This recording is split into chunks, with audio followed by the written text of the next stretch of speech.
Hello అండి అందరికీ welcome back to my YouTube channel. ఏంటి పాస్తా చూపిస్తుంది అనుకుంటున్నారు కదా.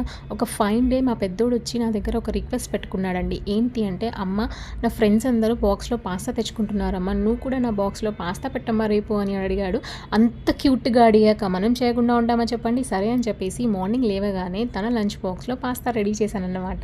అండ్ వన్ మోర్ థింగ్, నా దగ్గర ఒక హెల్త్ టిప్ ఉందండి మీకోసం. ఏంటి అంటే, హెల్త్ టిప్ వచ్చేసి కిడ్నీలో స్టోన్స్ ఉన్న వాళ్ళకి, అంటే ఈ జనరేషన్స్లో మనకి ఏజ్కి సంబంధం లేకుండా కిడ్నీలో స్టోన్స్ అనేవి వస్తూ ఉంటాయి కదా. సో వాళ్ళకి ఆ స్టోన్స్లో కూడా 2 టైప్స్ ఉంటాయండి. స్మాల్ సైజ్ అంత స్టోన్ ఉంటుంది, బిగ్ సైజ్ అంత స్టోన్ ఉంటుంది. స్మాల్ సైజ్ ఉన్న స్టోన్ వాళ్ళకి ఏంటి అంటే మెడిసిన్స్తో తగ్గుతుంది అంటారు. బిగ్ సైజ్ ఉన్న వాళ్ళకి సర్జరీతో రిమూవ్ చేయాలి అంటారు. బట్ సర్జరీ అండ్ మెడిసిన్స్ కాకుండా హెల్త్ టిప్ ఏంటి అంటే, నారియల్ పానీ కోకోనట్ వాటర్ ఉంటుంది కదా, ఆ కోకోనట్ వాటర్లో 2 స్పూన్స్ ఆఫ్ లెమన్ జ్యూస్ కలుపుకొని తాగండి. మీ స్టోన్స్ అనేవి రిమూవ్ అయిపోతాయి. Stay tune for more videos. Thank you. Bye.